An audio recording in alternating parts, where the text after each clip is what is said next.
Hey guys, it's Sandro here, and today's video is a full step-by-step interior detail on this badly neglected Mazda 2 interior. Now some of you guys may know that product testing, feedback and development is a large part of my job. So throughout the year I get a bunch of cars into the shop that are donor cars purely used for testing detailing products and equipment that are sometimes existing or new products to market, and sometimes they're still in their development or prototype stages. So the owner gets a free detail, but also understands that there are possible risks associated with testing new and in development products. And generally, the cheaper and more neglected the car is, the better from my perspective. And since you guys have been asking me to do more interior detailing videos, I thought I'd record this one and also take you through some of my testing methods.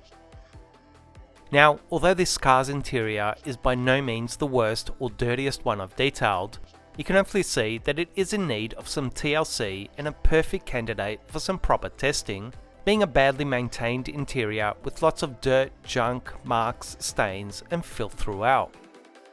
Once we get to it, you'll see that the main products I'll be testing on this car are the new Metrovac Vac and Blow Commercial, a couple of sample detailing brushes, a prototype interior cleaner, and also a dressing where I'll be using all of them with various techniques and various equipment, as my goal here is to discover how capable, safe and effective they are or aren't. And as I progress from stage to stage, I'll display some text about which products I'm using, and I'll also jump in with some commentary to explain certain processes. But for the most part, I'm going to be letting the footage and the sweet sounds of detailing do the talking.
Now I got the new Metrovac Vac and Blow Commercial into the shop about a month ago, which is basically a more industrial version of the standard Vac and Blow, being a little larger with a much longer hose and an absolute ton of various attachments and nozzles.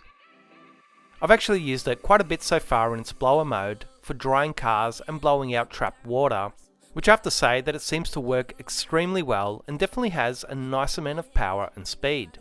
But today was the first time I really got to test it out on how it works as a vacuum cleaner, and I'll talk more about that after I use it to vacuum this car's interior.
Now, as the dry cleaning stage of this interior comes to an end, I'll talk a little about the process and the Metrovac vac and blow itself.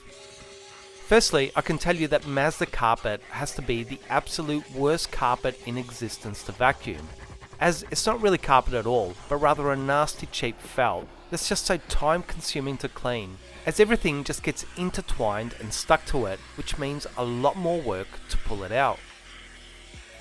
As you would have seen, this interior had so much dust and dirt covering it, which wasn't all that difficult to vacuum out, but it was the moderate amount of ped hair, twigs, loose fibres and sand that was the real work, as it was just so time consuming to dislodge it from the felt carpet. One thing I can add is that the Tornador Black air tool with its vacuum attachment is fantastic for dealing with sand, twigs and ped hair, especially on this horrible carpet. But as I mentioned, this detail was about testing certain specific products. Now, with all things considered, the vac and blow actually performed really well. The dusting brush attachment was really great for collecting that initial thick layer of dust and dirt, while the thin nozzle attachment really does quite significantly increase its sucking ability to tackle the more embedded particles. And although it doesn't come with a massive vacuum bag, it was actually still large enough to vacuum and collect all the dirt with just a single bag. And the fact that it's got an outer dust bag filter also means that I didn't see any dust leaving the unit while I was vacuuming, which is an issue with many vacuums I've used in the past.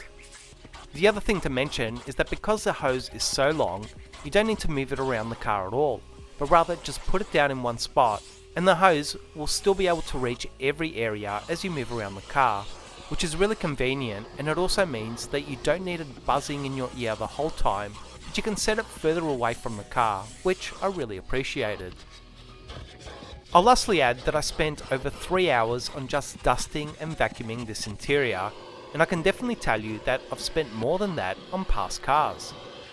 I know that from a time and cost perspective, it can be difficult to spend that much time on just a vacuum stage, but you also need to realise that it's such an important stage, as if you don't remove the vast majority of all that dust, dirt and looser particles, once you start to introduce liquids, you start creating an abrasive, mud-like matter that will scratch, dull and permanently wear down your interior trims. So, although I know that this is a time-consuming process, I also know that it's by far the safest way to ensure that an interior ages and holds up well in the future. So on to the wet cleaning. In this stage of the process, I'm going to be testing out a prototype interior cleaner that I've been given, and I'm also going to be initially using it straight, but as I progress, I'll also be trying it at a 1:1 and then at a 1:2 dilution to see how it also performs. and I'm also going to be testing it with the CarPro Inner Scrub Mitt and a few other sample detailing brushes, and I'll be further exploring them by working smaller and then larger sections, as well as spraying the cleaner onto the mitt and brushes and then directly onto the trims. So in essence, my job here is to see how it performs in a variety of areas with a variety of methods. And just like the last dry cleaning section, I'll jump back in towards the end to give you guys my thoughts.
So as I finish up this wet cleaning scrubbing stage, I'll run through the process and results so far. I'll start by saying that this prototype interior cleaner seems extremely effective and really quick at breaking down grime with very little effort needed at all. It definitely has a bit of bite to it with a stronger chemical smell than most, but at this early stage I've yet to see it cause any damage on any plastic, fabric or rubber trims, which is a good sign so far, but it will take a lot more testing over a period to truly confirm that. I should also add that it seems to work at least twice as fast when I use it on the CarPro Inner Scrub Mitt as opposed to using it on any of the detailing brushes.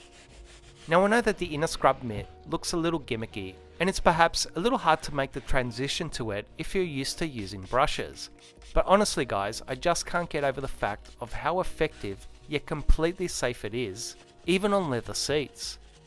And apart from a few areas where a small brush may still be a better choice, the Inner Scrub Mitt has really become my go-to interior cleaning tool.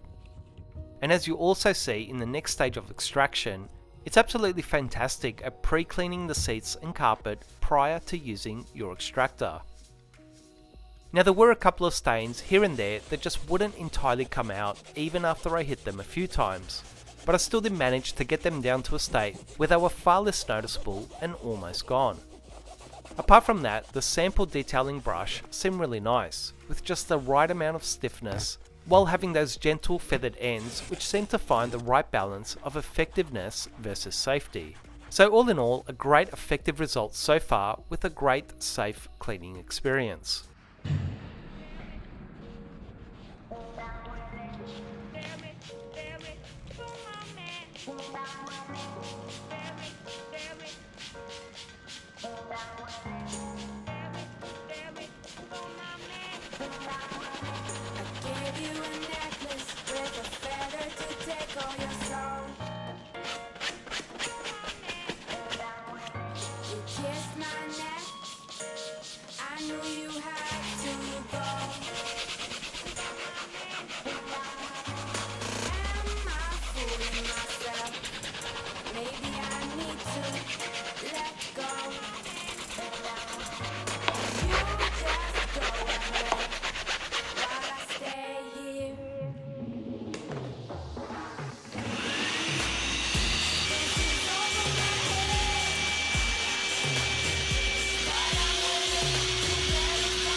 So as I get started on pre-treating and extracting the seats, I'll talk a little about my process.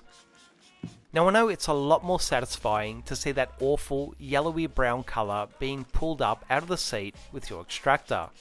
And sometimes, especially when dealing with coffee or drink spills, or worse interiors than this, it's almost inevitable.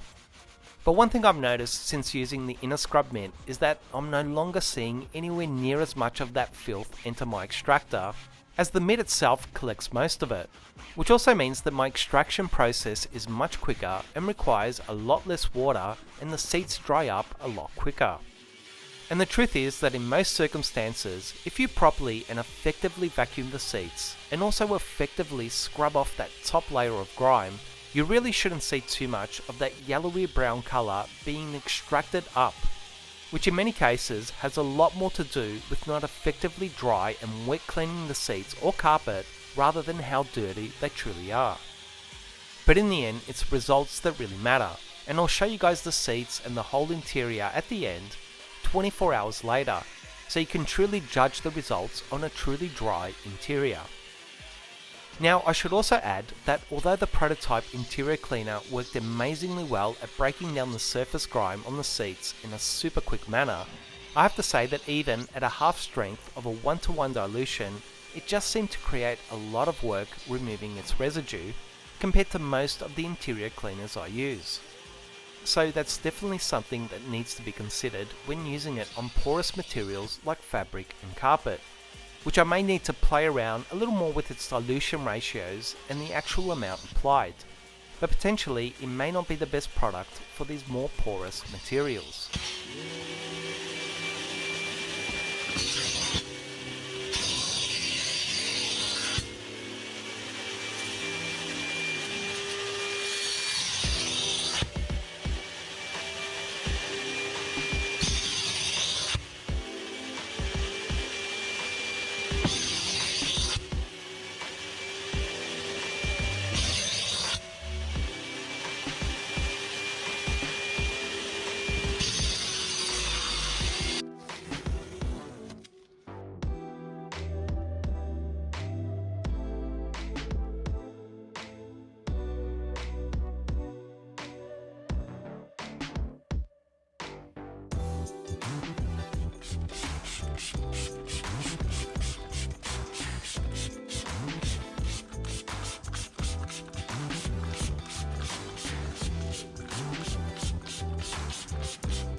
As I finish up the carpet, I want to share a few more thoughts about interior cleaners.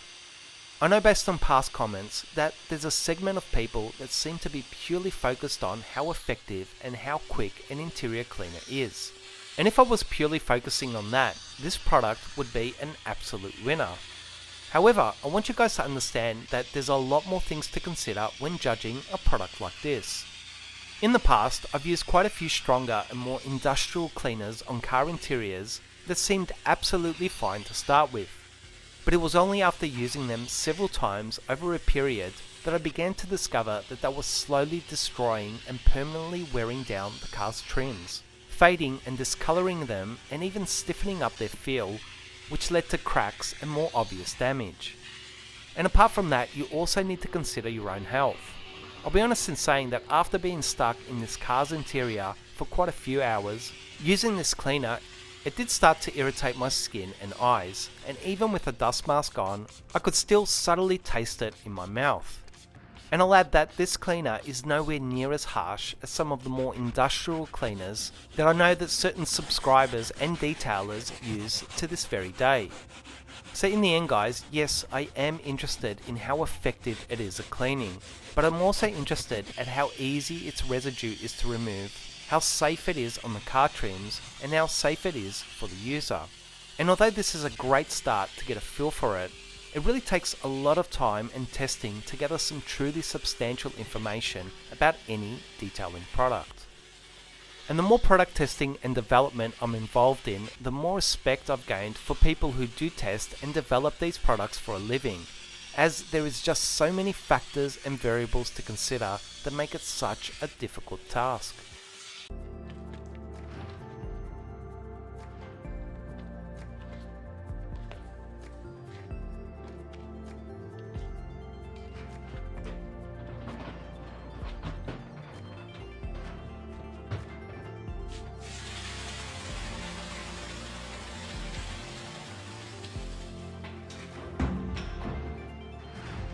Now, although I wasn't testing my steam cleaner, it's hard for me to go this far on an interior and not go all the way and do it right.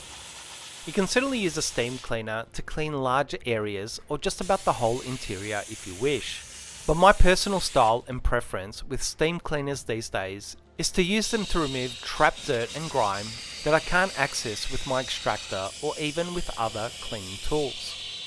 So much in the way that I use my mini and macro polishers to do edge work and correct automotive paint in intricate areas, I tend to use my steam cleaner to dislodge trapped grime in those hard to access areas of an interior.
For the glass, I finally got around to trying Shine Supply Sunshine Glass Cleaner.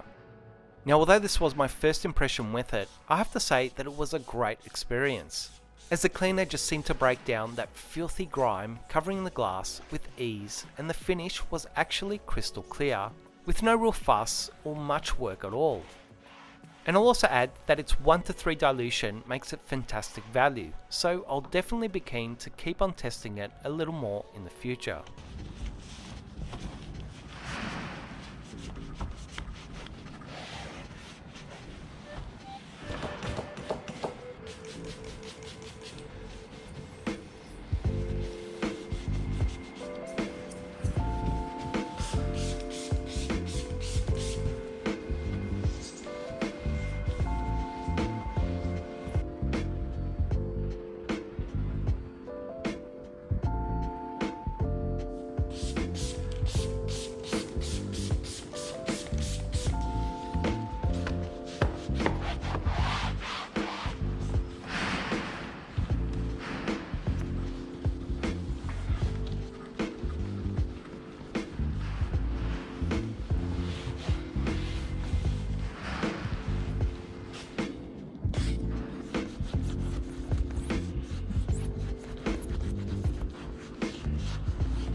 With all the cleaning done, the last stage was testing out a prototype sample of an interior dressing and protectant. Now, as with all the other samples, my goal here was to test it out on the different interior materials, applying it in a few different ways to gather as much information about it as possible. And I'll talk more about it after I've applied it, and I'll also wrap up this video with my conclusions.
Overall, the interior dressing and protectant seemed really nice and easy to work with, also having a fantastic smell. It also seemed to largely self-level if I left it on for a few minutes, but worked just as well in a wipe on and wipe off or even a spray on and wipe off method, so it seemed to have great flexibility. It created absolutely no gloss whatsoever on any of the trims, yet it was still able to add a little saturation and darken the trims back to a nicer OEM finish, which I really liked. And although there was zero streaks or issues during its application, it did actually feel a little sticky when first applying it, but it literally went away within a minute, and all the surfaces felt beautifully smooth and clean, and I honestly couldn't even tell that there was a dressing on them, but they just looked a little nicer. So this product isn't going to have a massive impact on the look of any interior, but it will make it both look and feel a touch nicer. So there you have it guys, one of the most labour intensive interior details I've done for quite some time, spending about a day and a half testing and detailing this Mazda 2 interior. I was definitely able to gather a lot of great information about all the products, while still giving the owner a nicely clean and sanitized interior that he was grateful for, and I hope he maintains it a little better moving forward. As always, I really hope you guys enjoyed and found this video useful. Please like, comment and subscribe to this channel to show your support for these videos, and I'll see you guys soon.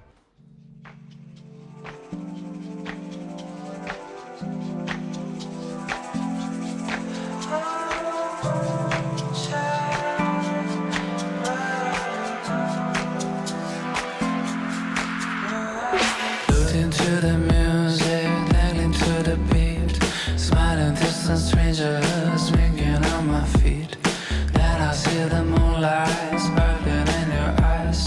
Oh, my body's frozen and my soul's on fire. Just follow me, baby, pulling at me with a foxy move. Gently come over. A boat sailing through the wind. I keep moving, can hear the way our hearts are singing through music. We get closer as the bass keep pushing. Our lips are nearing and our pulse is cruising. You feel them too, the inner vibes. Our keys are locked and our hearts go wild. Down the dark, feel my eyes, I lost the trace of my moonchild, of my moonchild, of my moonchild, of my moonchild.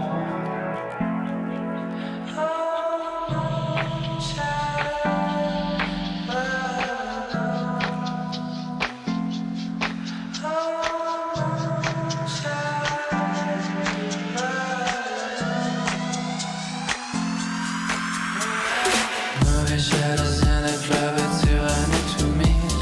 Hypnotic buzz on in their eyes, letting up my feet. Down under a moonbeam, right before my eyes. I can see you smile again, pulling at my wire. You know I'm falling for you.